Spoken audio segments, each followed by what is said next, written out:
बस बाबा, गोहर केड़ो भी आहे, असांजो पंहिंजो आहे। मञूं था त उन्हनि असां सां सुठो नाहे कयो, पर पोइ बि असां उन्हनि खे माफ़ करे छॾियो। पुट, तव्हां त ठीकु कयो,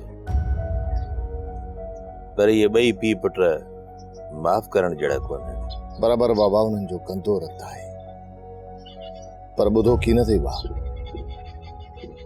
त रत आख़िर दांगी ते बि वरंदो आहे। वञी धूड़ पाए।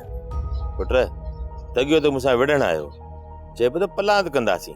बाबा, हू भली पलांदो वठण जी कनि, पर कॾहिं बि कोन करे सघंदा। शिकस्त उन्हनि जे मुक़दर में लिखियल आहे। पर पोइ बि मुड़नि त कोन था न पुट। बाबा, असांखे कुझु करे बि त कोन था सघनि, छो त असां हक़ ते आहियूं।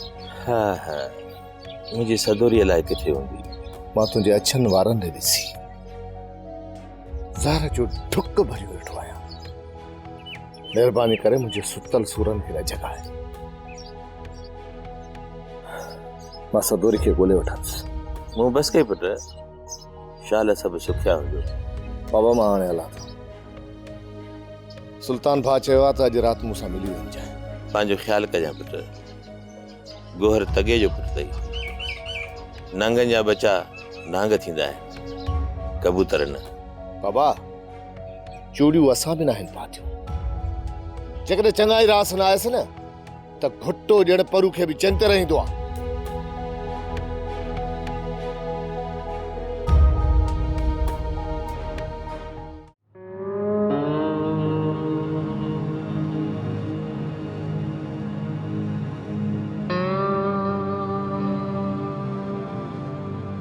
वाह तगिया खाना वाह, तूं हिते शहपरनि खे तेल हयो वेठो।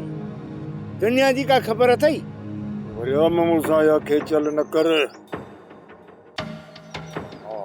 क्यों समय वरी छा थियो तगिया खाना? अड़े पुट मुंहिंजो दुश्मननि जे हथ में। इन्हे खां वधीक ॿी कहिड़ी परेशानी थींदी? तुवारो पुट आज़ाद थी ईंदो, पहिरें पलान त कर। पर हू घर छॾे हलियो वियो। सालिया में धक सण जेतिरी ताक़त कान्हे। भला तो कंहिंसां कया? उन्हनि जे रिठनि बकरुनि सां कया छा? इहो ई त मां तोखे ॿुधाइण आयो आहियां। इहो परू ॻोठ में पियो थो घुमई। जी? परू ॻोठ में थो पियो घुमे?